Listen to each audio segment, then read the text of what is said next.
దైవ మర్మములు సహోదరుడు భక్తి సింగ్ గారి పరిచర్య నుండి సేకరించిన అనుదిన ధ్యానములు ఆగస్టు 21. శాశ్వతమైన ప్రేమతో నేను నిన్ను ప్రేమించుచున్నాను గనుక విడువక నీళ్ల కృప చూపుచున్నాను. ఇర్మియా గ్రంథం 31:3. దేవుని ప్రేమ ఒక్కటే పరిపూర్ణమైనది, మారనిది. ఆయన ప్రేమ శాశ్వతమైనది. ఇర్మియా 31:3. మన తప్పిదములను బట్టి దేవుడు మనల్ని గద్దించినను శిక్షించినను ఆయన ప్రేమ ఎన్నటికీ మారదు. దేవుడు మనల్ని కొద్దిగా ప్రేమించక సంపూర్ణముగా ప్రేమించును.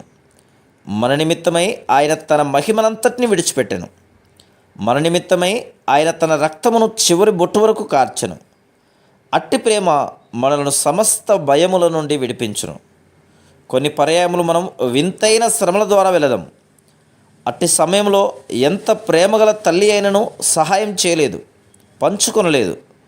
కానీ యేసుక్రీస్తు ప్రభు ప్రేమ పరిపూర్ణమైనది కనుక ఆయన మన దుఃఖములను, శ్రమలను, భారములను పంచుకొనగలడు, మోయగలడు. యేసుక్రీస్తు ప్రభువును తమ స్వంత రక్షకునిగా ఎరుగని వారు అనేక భయములను కలిగిందురు. వారెంత జ్ఞానులైనను, ధనవంతులైనను, బలవంతులైనను ఈ భయము చిహ్నం వారి ముఖములపై కనుగొనవచ్చు. అంత్యదినములందు నక్షత్రములు రాలుట, భూకంపములు, యుద్ధములు, తెగుళ్ళు మొదలగు భయంకరమైన పరిస్థితులు కలుగునని యేసుక్రీస్తు ప్రభు చెప్పాను. వాటి విషయం అనేకులు భయపడుదురు. లూకా సువార్త 21:26.